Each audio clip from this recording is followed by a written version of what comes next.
Hello students, this video is of Varun's Academy, Standard 9, Maharashtra board है ये और ये मैथमेटिक्स 2 का सिलेबस है यानी ज्योमेट्री का। लेसन नंबर 3 है ट्रायंगल्स यानी त्रिभुज। इसका हमने ऑलरेडी प्रैक्टिस सेट 3.1, 3.2 और 3.3 कर लिया है। Now proceeding towards practice set 3.4। 3.4 जो प्रैक्टिस सेट है इसका भी आपको इस एक्सरसाइज के पहले, इस प्रैक्टिस सेट के पहले जो भी चीज़ें हैं वो आपको क्लियर कट मैंने इंट्रोडक्शन वीडियो में भेजा हुआ है। उसके बावजूद भी मैं हर सम में आपको थोड़ा थोड़ा इंट्रोडक्शन देते जाऊंगी। जैसे कि हमने इससे पहले सीखा था angle bisector theorem. Angle bisector theorem क्या था कि कोई भी एंगल बाइसेक्टर थ्योरम को हिंदी में क्या कहते हैं, कोण समद्विभाजक प्रमेय। यानी कोई भी एंगल या कोई भी कोण जो है इसके बीच से एक हम ऐसी रे बनाएंगे, एक ऐसी किरण बनाएंगे जो इस एंगल को दो इक्वल पार्ट्स में डिवाइड करती है यानी समद्विभाजित करती है बराबर बराबर में। जैसे अगर ये समझो 70 है तो ये 35 ऐसे डिवाइड हो जाएगा।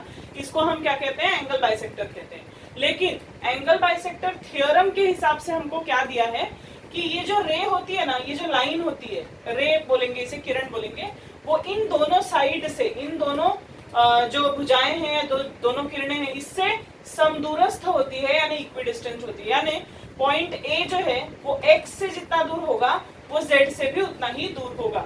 समझ में आया? तो इसको हम बोलते हैं क्या, एंगल बाइसेक्टर थ्योरम।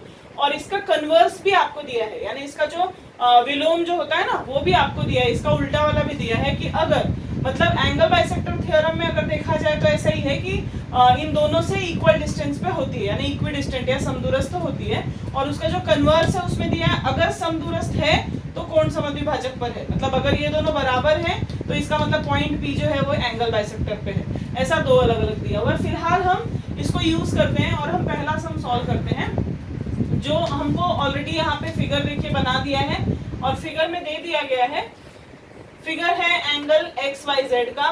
इसमें वाई ए जो है वो एंगल बाइसेक्टर है यहाँ पे, और क्योंकि एंगल बाइसेक्टर है ये पहले से दिया है। पॉइंट ए जो है ये एंगल बाइसेक्टर के ऊपर है यानी कोण समद्विभाजक पर ही स्थित है, उसी पे सिचुएटेड है।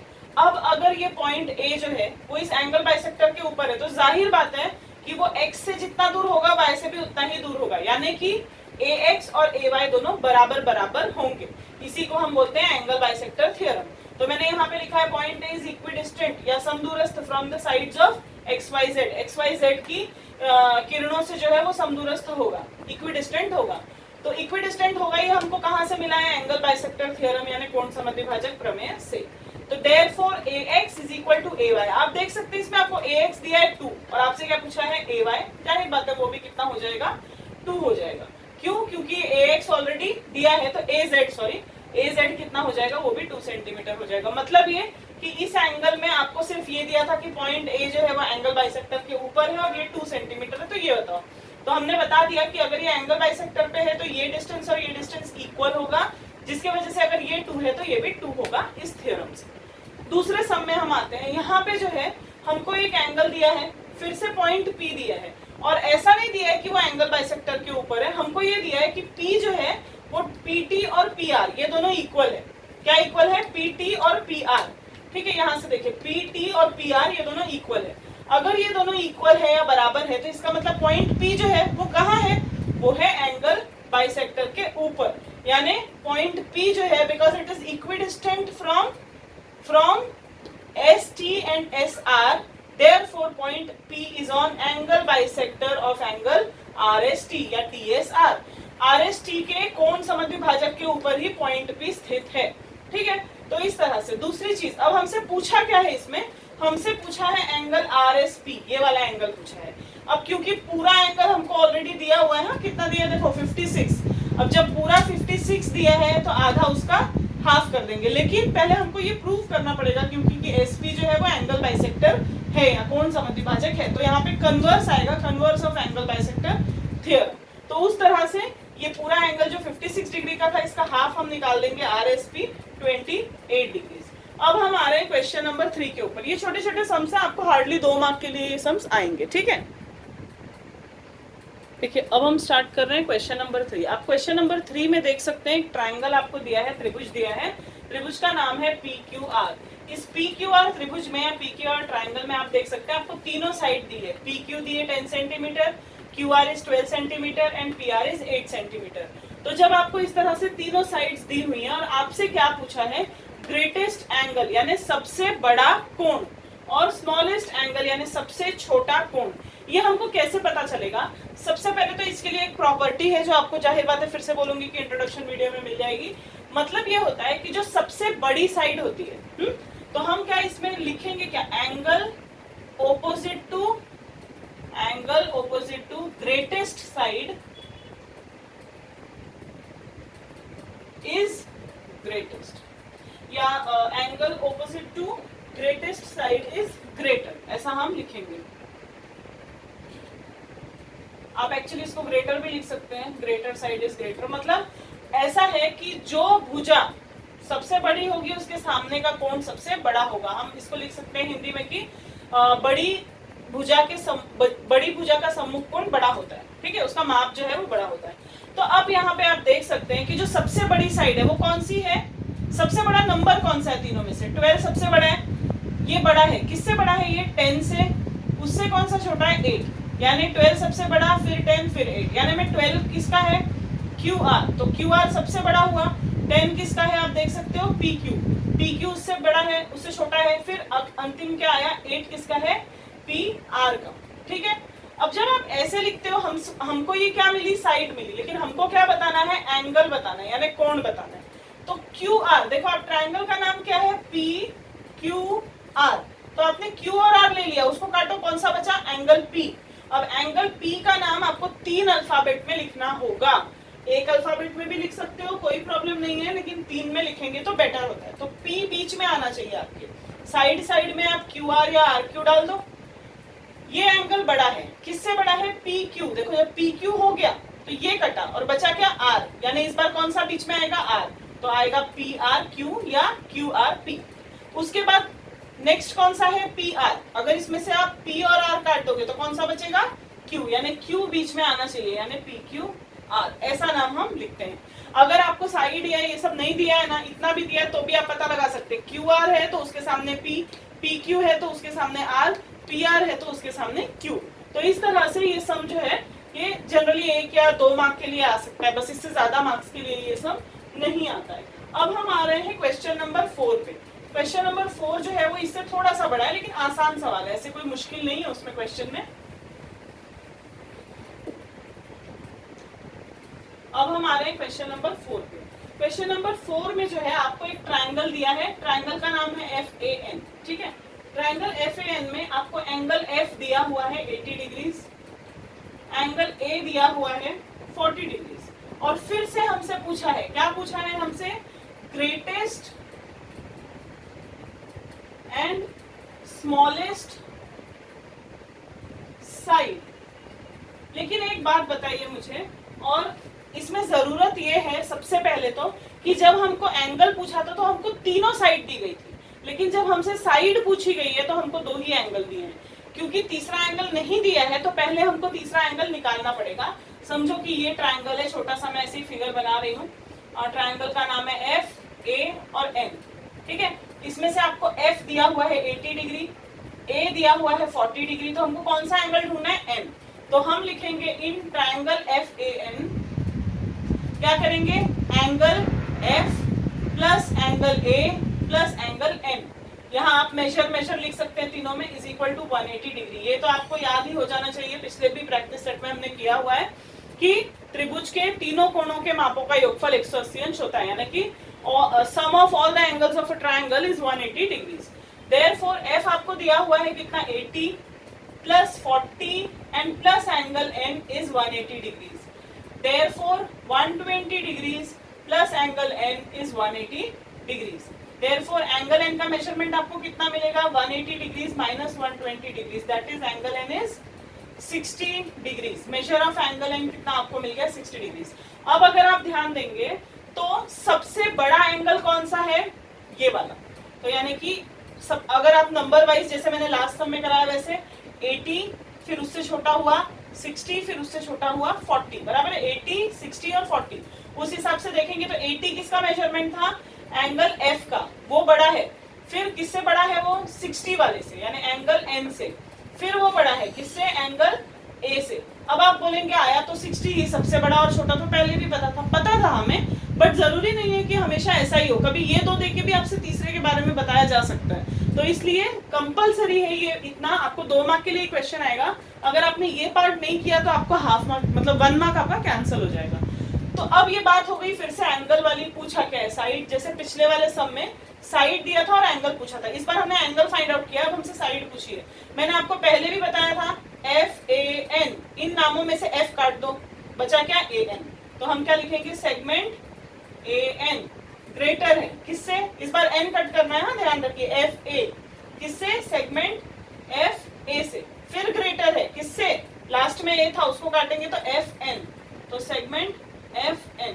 अच्छा मैं एक और चीज लास्ट वाले सम में भी बताना भूल गया मेरा, कि आपको लिखना है वहां पे, आपसे जो पूछा है ग्रेटेस्ट एंगल और स्मॉलेस्ट एंगल, वो आपको नाम लिखना था लास्ट सम में भी, और इस सम में भी आपको ग्रेटेस्ट साइड, तो इससे आपको क्या लग रहा है, आपको ग्रेटेस्ट साइड मतलब सबसे बड़ी वाली भुजा कौन सी है, सेगमेंट AN, कौन सी है, सेगमेंट AN, और स्मॉलेस्ट साइड यानी सबसे छोटी वाली भुजा वो कौन सी है, सेगमेंट FN यानी रेख FN या भुजा FN। ठीक है, तो ये आपको ध्यान देना जरूरी है। अब हम आ रहे हैं नेक्स्ट क्वेश्चन पे, वो है क्वेश्चन नंबर 5। क्वेश्चन नंबर 5 हम देखते हैं, वो भी बहुत अच्छा है सम, छोटा सा है, 2 मार्क्स वाला सम है वो भी।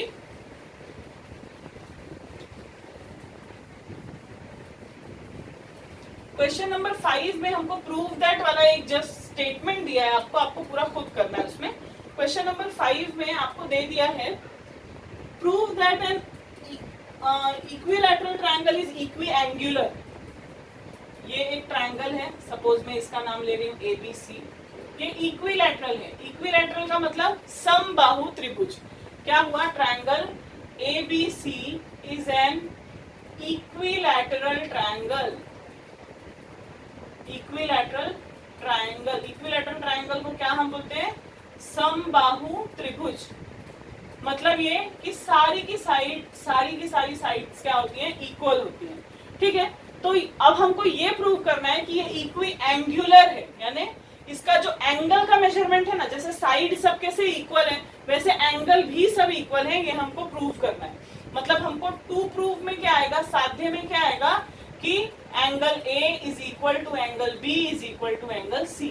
मतलब हमको ये प्रूव करना है कि इसके तीनों भी एंगल्स जो हैं वो इक्वल मेजरमेंट के हैं। तो अब हम आते हैं प्रूफ में, बहुत आसान सा है, हम दो दो करके साइड लेंगे। ठीक है, सपोज मैंने ये और ये साइड ले लिए, यहाँ पे भी आपको 3 अल्फाबेट में नाम लिखना बेटर होगा। सपोज मैंने ये दोनों साइड लिए, मैंने लिखा पहले कि segment AB is congruent to segment AC। Reason हर बार वही आएगा, साइड्स ऑफ इक्विलैटरल ट्रायंगल यानी समबाहु त्रिभुज की भुजाएं। अब अगर ये दोनों कॉन्ग्रुएंट है तो इनके सामने के जो एंगल्स है, देखो AB के सामने ये वाला एंगल आएगा, क्या नाम है, ACB is congruent to, AC के सामने कौन सा आएगा, ABC। यहाँ हम लिखेंगे आइसोसेलेस ट्रायंगल थ्योरम। याद आया आइसोसेलेस ट्रायंगल थ्योरम यानी समद्विबाहु त्रिभुज प्रमेय, और ये हो गया हमारा नंबर 1। ठीक है, दूसरी बार में हम दो साइड दूसरी ले रहे हैं, AB और AC हमने ले ली, अभी मैं AB और BC ले रही हूँ। Again segment AB is congruent to segment BC। Reason same वही, क्या लिखेंगे, साइड्स ऑफ इक्विलैटरल ट्रायंगल यानी समबाहु त्रिभुज की भुजाएं। देयरफॉर इन दोनों के सामने जो है, AB के सामने कौन सा एंगल था, C वाला, यानी angle ACB is congruent to angle BC के सामने कौन सा है, BC के सामने A वाला यानी BAC, angle BAC। Reason again वही आने वाला है आपका आइसोसेलेस ट्रायंगल थ्योरम यानी कि समद्विबाहु त्रिभुज प्रमेय, और ये 2 हो गया। अभी देखो फ्रॉम 1 and 2 से आपको क्या मिला, ABC यानी angle ABC, not sorry ACB is congruent to ABC and also congruent to angle BAC। इसका रीजन हम लिखेंगे फ्रॉम 1 and 2। 1 और 2 से हमें ये मिल गया कि ये एंगल इससे भी कॉन्ग्रुएंट है, इससे भी, यानी ये तीनों आपस में जो है कॉन्ग्रुएंट है। देयरफॉर ये इक्विएंगुलर होने का क्या मतलब होता है कि तीनों के मेजरमेंट एक ही हैं। Therefore triangle ABC is an equiangular triangle. मतलब ये सर्वांग सम कोण भी जो है वो एक इक्वल मेजरमेंट के हैं या समान माप के हैं। तो इस तरह से आपका हुआ क्वेश्चन नंबर 5। अब हम आ रहे हैं क्वेश्चन नंबर 6 पे। बहुत छोटा सा और आसान सा सम है ये। देखिए अब हम क्वेश्चन नंबर 6 पे आ रहे हैं। क्वेश्चन नंबर 6 जो है ना वो बहुत आसान सा और छोटा सा सम है। आपको क्या दिया है, bisector of angle BAC is perpendicular to segment BC। सबसे पहले तो BAC ये वाला एंगल है, कौन सा वाला एंगल है, ये वाला। इस वाले एंगल का बाइसेक्टर, बाइसेक्टर यानी एंगल बाइसेक्टर यहाँ पे है, यानी कोण समद्विभाजक। मतलब ये जो है ना AD जो है, AD is the angle, not no reason to write angle, is the bisector of angle BAC। मतलब क्या है, AD जो है वो BAC की कोण समद्विभाजक है। ये हमको पहले से गिवन है, ठीक है। इसका मतलब हमारे लिए क्या निकला, मतलब ये निकला कि angle BAD is congruent to angle CAD। ये वाला एंगल और ये वाला एंगल कॉन्ग्रुएंट है, यानी कोण BAD ये वाला कोण सर्वांगसम है CAD के। ये दोनों कोण जो है वो क्या है, सर्वांगसम है, ठीक है। अगर ये दोनों सर्वांगसम, इसको तो पहले नंबर 1 ले लो। दूसरी चीज आपको क्या दिया, परपेंडिकुलर टू सेगमेंट BC, यानी कि AD जो है वो परपेंडिकुलर है किसको, BC को। परपेंडिकुलर होने का क्या मतलब होता है, ये भी हमको गिवन है। परपेंडिकुलर यानी लंब है। AD जो है वो BC के ऊपर क्या है, लंब है। अगर लंब है तो इसका मतलब हुआ angle ADB equal to angle ADC is equal to 90 degree. Measure दोनों एंगल कितने डिग्री के हो गए, 90 डिग्री। ये हो गया हमारा नंबर 2। अब हमसे प्रूव क्या मांगा है कि ये जो ट्रायंगल है ना ये आइसोसेलेस है। BAC या ABC जो ट्रायंगल है आइसोसेलेस है। आइसोसेलेस मतलब हमको ये प्रूव करना है कि AB और AC दोनों इक्वल है। बहुत आसान है, हम ये दो ट्रायंगल्स लेंगे, ठीक है। हम कौन से दो ट्रायंगल लेंगे, in triangle BAD and triangle CAD। इन दोनों त्रिभुजों में हमको क्या क्या चीजें हैं, देखो सबसे पहली चीज जो हमारे पास है वो है BAD is congruent to angle CAD। ये फ्रॉम 1 एक से हमने ये निकाल लिया है कि ये एंगल और ये एंगल कॉन्ग्रुएंट है। दूसरा जो हमने यहाँ पे निकाला angle ADB is congruent to angle ADC। Reason क्या आएगा, ईच 90 डिग्री फ्रॉम 2 से आपको मिला, ठीक है। ये दोनों भी 90 डिग्री के हैं तो जाहिर बात है दोनों सेम होंगे। अब हमारे पास जैसे हमने पहले पढ़ा था कि हमारे पास 3 चीजें होनी चाहिए कॉन्ग्रुएंट करने के लिए, ठीक है। सर्वांगसम करने के लिए 3 पार्ट होने चाहिए, 3 भाग होने चाहिए। तो अभी हमारे पास 2 एंगल हैं, ये 2 एंगल हैं। तीसरी एक चीज ढूंढनी है।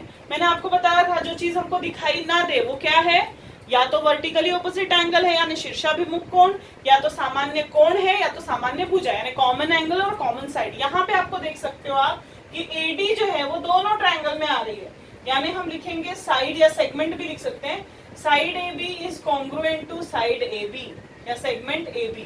ये क्या है, हमारी कॉमन साइड है। कॉमन साइड को हम क्या कहते हैं, सामान्य भुजा। क्या कहेंगे हम, सामान्य भुजा। अगर ऐसा है तो इसका मतलब ये दोनों ट्रायंगल, कौन से ट्रायंगल, ट्रायंगल BAD सॉरी लिखा है मैंने यहाँ पे तो मैं वही नाम लिखना चाहूंगी।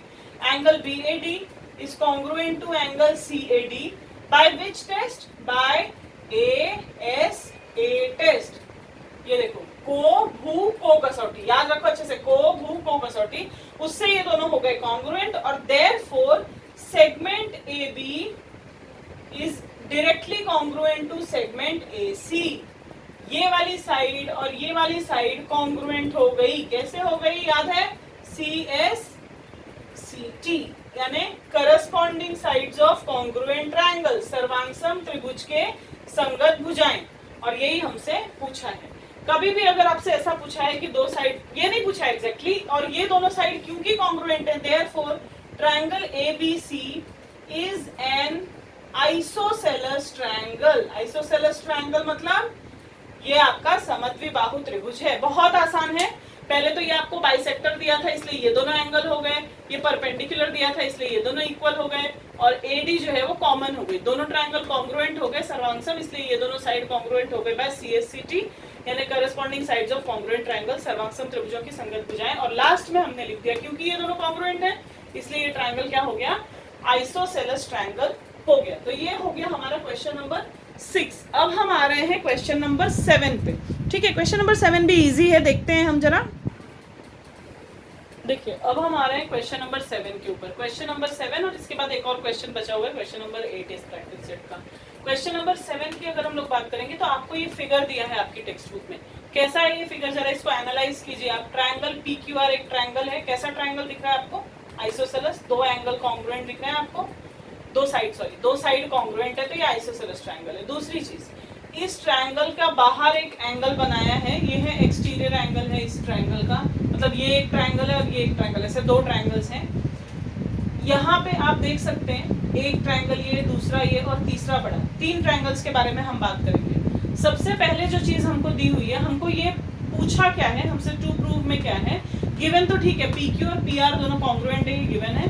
हमको पूछा है कि सेगमेंट PS हमको प्रूव करना है that segment PS is greater than segment PQ, यानी PS बड़ी है और PQ छोटी है। ये कब प्रूव होगा, PQ को अगर छोटा बनाना है तो इसके ऑपोजिट में ये एंगल छोटा होना चाहिए, PR को अगर बड़ा बनाना है तो इसके ऑपोजिट में ये एंगल बड़ा होना चाहिए। बीच की साइड आप भूल जाइए, PQS की बात हम कर रहे हैं। अगर ये छोटी है तो इसके सामने ये एंगल, ये बड़ी है तो इसके सामने ये एंगल, उसको उस हिसाब से हमको प्रूव करना है। सबसे पहले हम आते हैं कि जो चीज हमको दी हुई है ट्रायंगल PQR में कि PQ और PR कॉन्ग्रुएंट है, ये गिवन है, इसलिए PQ के सामने का एंगल ये और PR के सामने का एंगल ये दोनों क्या हो जाएंगे, कॉन्ग्रुएंट हो जाएंगे, सर्वांगसम हो जाएंगे बाय आइसोसेलेस ट्रायंगल थ्योरम, यानी कि समद्विबाहु त्रिभुज प्रमेय से।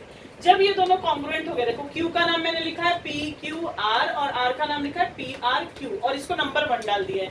दूसरी चीज, हम एक्सटीरियर एंगल पहले पढ़ चुके हैं। एक्सटीरियर एंगल क्या होता है, बहिष्कोण जिसे हम कहते हैं। तो अगर आप ध्यान से देखेंगे तो जो ये वाला एंगल है ना, ये वाला एंगल, वो इस ट्रायंगल के लिए एक्सटीरियर एंगल है, यानी बहिष्कोण है। यानी कि triangle angle PRQ is the exterior angle for triangle PRS। त्रिभुज PRS का बहिष्कोण कौन सा है, कोण PRQ। तो ये हमने यहाँ पे लिखा है। और अगर आपने प्रॉपर्टी पढ़ी है exterior angle theorem, exterior angle triangle की, तो आपको पता होगा कि जो एक्सटीरियर एंगल होता है यानी जो बहिष्कोण होता है, वो यहाँ के ये जो दो समदूरस्थ वाले हमने कल पढ़े थे, पहले पढ़े ना हमने, जो रिमोट इंटीरियर एंगल होते हैं उनसे ये हमेशा बड़ा होता है। मेजरमेंट में क्या होता है, बड़ा होता है। तो यानी ये एंगल बड़ा है, ठीक है। किससे बड़ा है ये एंगल, हम बात कर रहे हैं तो ये वाला एंगल किससे बड़ा है, इससे, क्योंकि ये एंगल इस ट्रायंगल का एक्सटीरियर एंगल है, इसलिए ये एंगल इससे बड़ा है। PRQ is greater than PSR. PRQ is greater than PSR. By what? By the property of exterior angle of a triangle. त्रिभुज के बहिष्कोण के गुणधर्म से। अब अगर आप सोचेंगे ये बड़ा है, ये छोटा है, ठीक है, तो ये बड़ा है तो ये भी बड़ा होगा क्योंकि ये दोनों तो इक्वल है। तो समझो ये अगर 50 डिग्री है तो ये भी 50 डिग्री होगा, ये 70 है तो ये भी 70 होगा। यानी कि मैंने ये जो नंबर 1 लिखा था आइसोसेलेस और नंबर 2 में लिखा कि ये इससे बड़ा है। यानी अगर फ्रॉम 1 and 2 देखूंगी तो मैं PRQ की जगह PQR लिख सकती हूँ ना। यहाँ भी PRQ है, यहाँ भी, तो यहाँ पे PRQ जो है उसकी जगह मैं PQR लिखूंगी। यानी कि PQR ये वाला एंगल जो है वो बड़ा हो गया, क्योंकि ये बड़ा था तो ये भी बड़ा हो गया, ये बड़ा हो गया किससे, इससे। अब हम बात करेंगे बड़े ट्रायंगल की। मैंने आपको बताया हमको यही प्रूव करना है कि ये छोटा है और ये बड़ा है, वो हमने प्रूव कर लिया। लेकिन हमने लिखा है PQR और PSR, ऐसे तो नहीं चलेगा। जब हम ट्रायंगल PQS की बात करेंगे, किसकी, PQS की बात करेंगे, तो हम लिखेंगे PQS is greater than PSQ। ठीक है, क्यों लिखेंगे हम, क्योंकि हम अगर PQR लिखें या PQS लिखें सेम है, क्योंकि QRS क्या है, कोलिनियर्स हैं। तो कोलिनियर है इसलिए PQS जो है वो बड़ा हो गया किससे, PSR से या PSQ से। इसलिए अब ये अगर बड़ा है तो इसके सामने की जो साइड है PS ये बड़ी होगी, और ये छोटा है तो इसके सामने की जो साइड है PQ वो छोटी होगी। Because side opposite to greater angle is greater, यानी बड़े कोण की सम्मुख भुजा बड़ी होती है। ठीक है, तो ये हो गया क्वेश्चन नंबर 8। अब हम आ रहे हैं क्वेश्चन नंबर 7। अब हम आ रहे हैं क्वेश्चन नंबर 8 पे। ये लास्ट सम है इस प्रैक्टिस सेट का और बहुत इजी भी है, देखते हैं हम आगे। देखिए अब हम आ रहे हैं इसके क्वेश्चन नंबर 8 पे। क्वेश्चन नंबर 8 जो है बहुत सिंपल है, पर थोड़ा सा डायग्राम में आपको कंफ्यूजन या फिगर में आपको कंफ्यूजन हो सकता है। आकृति में आप ध्यान से देखिए, एक बड़ा ट्रायंगल है ABC, ठीक है, इसमें AD जो है वो लंब डाला गया है, परपेंडिकुलर है BC पे, और BE परपेंडिकुलर है AC पे, ठीक है। उसके बाद आपको यहाँ पे गिवन में क्या चीजें दी हैं, गिवन में ये दिया हुआ है, सबसे पहले तो AE और BD कॉन्ग्रुएंट है, ये आपको गिवन में दिया हुआ है। इसके अलावा जो है ये परपेंडिकुलर है, यानी कि लंब है, ये भी आपको दिया हुआ है। अब हमको पूछा ये है कि हमको AB और BE, यानी ये जो दो ऑल्टीट्यूड्स या जो दो लंब डाले गए, शीर्ष लंब डाले गए, वो दोनों क्या है, कॉन्ग्रुएंट है, ये हमको प्रूव करना है, ठीक है। कैसे हम प्रूव करेंगे, देखो बहुत आसान है। मैंने यहाँ पे इन दोनों ट्रायंगल को आपको अलग अलग करके बना के दिया है। एक है ADB, यहाँ पे आप देख सकते हैं, इसमें ये D90 है और BD इक्वल है, वो मैंने बनाया है। एक है ये AEB, ये वाला ट्रायंगल, ये देखिए मैंने यहाँ पे बनाया हुआ है, इसमें AE और AE कॉन्ग्रुएंट इक्वल है और E जो पॉइंट है वो 90 डिग्री है। अब अगर आप इन दोनों ट्रायंगल पे ध्यान से देखेंगे तो इस ट्रायंगल में भी एक साइड और एक साइड कॉन्ग्रुएंट है, इसमें एक एंगल और एक एंगल 90 डिग्री है, लेकिन ये AB जो है, ये AB, ये दोनों सेम है। देखो AB जो है वो ABD में भी आ रहा है और AB जो है वो ABE में भी आ रही है। यानी अगर ये दोनों ट्रायंगल्स को हम लेते हैं तो इन दोनों ट्रायंगल्स में हमको क्या क्या चीजें मिलती है, एक तो ADB is equal to AEB, कितना 90 डिग्री मिल रहा है। दूसरी चीज हाइपोटेनस है, आप ध्यान से देखो, ये जो AB है ना, ये क्या है, हाइपोटेनस है। ये भी राइट एंगल है तो इसके सामने भी आ रही है, और ये राइट एंगल है तो इसके सामने भी आ रही है, यानी दोनों ट्रायंगल्स के लिए अगर आप बात करोगे तो ये साइड जो है वो क्या है, हाइपोटेनस है। तो यानी इन दोनों ट्रायंगल्स में आप ध्यान से देखो, एक एक साइड कॉन्ग्रुएंट है, एक एक हाइपोटेनस कॉन्ग्रुएंट है, और ये एंगल जो है वो 90 डिग्री दिया हुआ है। यानी ये दोनों ट्रायंगल्स आपस में कॉन्ग्रुएंट हो जाएंगे। कौन से टेस्ट से, किस कसौटी से, हाइपोटेनस साइड टेस्ट, यानी कि कर्ण भुजा प्रमेय, ठीक है। तो कर्ण भुजा प्रमेय से ये दोनों ट्रायंगल क्या हो जाएंगे, सर्वांगसम हो जाएंगे, कॉन्ग्रुएंट हो जाएंगे। और इस वजह से, क्योंकि ये दोनों इक्वल हो गए, कौन कौन से, ABD और कौन सा हुआ, BEA, ये दोनों ट्रायंगल्स अगर आप देखोगे ध्यान से तो इसमें AD और BE ये दोनों भी आ रहे हैं। ये देखो AD और BE ये दोनों क्या हो गए, कॉन्ग्रुएंट हो गए, सर्वांगसम हो गए। कैसे, CSCT से, यानी कि corresponding sides of congruent triangles, यानी कि सर्वांगसम त्रिभुजों की संगत भुजाएं। तो इस तरह से आपका क्वेश्चन नंबर 8 प्रैक्टिस सेट 3.4 का फिनिश हो गया है। यानी ये जो प्रैक्टिस सेट है हमारी 3.4 ये कंप्लीट हो गई है। चैप्टर नंबर 3 ट्रायंगल्स यानी त्रिभुज की ज्योमेट्री है, सब्जेक्ट स्टैंडर्ड 9 है महाराष्ट्र बोर्ड का। तो अब आपका प्रैक्टिस सेट 3.4 खत्म हो गया है। अब हम आगे प्रैक्टिस सेट 3.5 अपलोड करेंगे। Thank you.